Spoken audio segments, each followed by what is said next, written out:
I'm Paul Perkins with the check of your ag weather. In behind a warm front, our highs warm into the mid-50s to the low 60s tomorrow, mid-60s to the low 70s on Wednesday. Better enjoy it. A cold front moves in late Wednesday night, causing temperatures to fall throughout the day on Thursday. Most likely we'll see our highs for the day on Thursday achieved at midnight. Winds gust to around 45 on Wednesday as that front approaches. Gust to around 40 on Thursday behind the front. Rain, possibly a thunderstorm, is possible Wednesday night as low pressure starts to move east out of the Rockies. A changeover to snow occurs for Thursday as colder air mixes in. Precipitation chances decrease for Thursday night on into Friday. Currently, just some light snow accumulations are possible. Daytime highs in the 30s to the low 40s are expected for Friday through the weekend. Forecast models also indicating another cold front moving through for next Monday on into next Tuesday. In the long-term forecast, colder than normal temperatures are likely to continue in Nebraska, Kansas, and nearly all of the U.S. this weekend through March 26th, especially for Nebraska and Kansas 6 to 10 days from now. Nebraska and Kansas precipitation this weekend through March 26th likely to be slightly above normal. Key weather factors impacting the markets include colder weather for the U.S. and above normal temperatures continuing in Argentina, but with slightly better rain chances.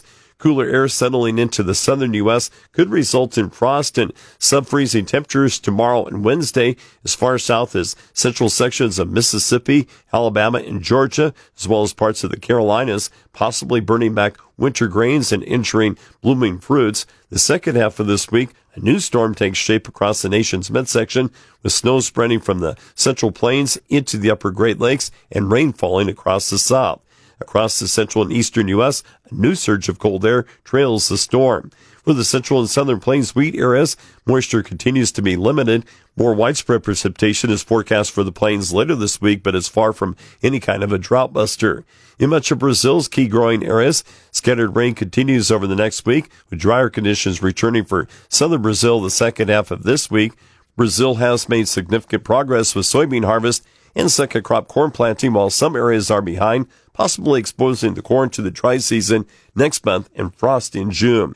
Towards central Argentina's corn and soybean areas, isolated rain returns this week, but it's too late to have much of an impact. Highs near 100 in some areas of Argentina continue this week, keeping the crop stress high for corn and soybeans in various stages of growth.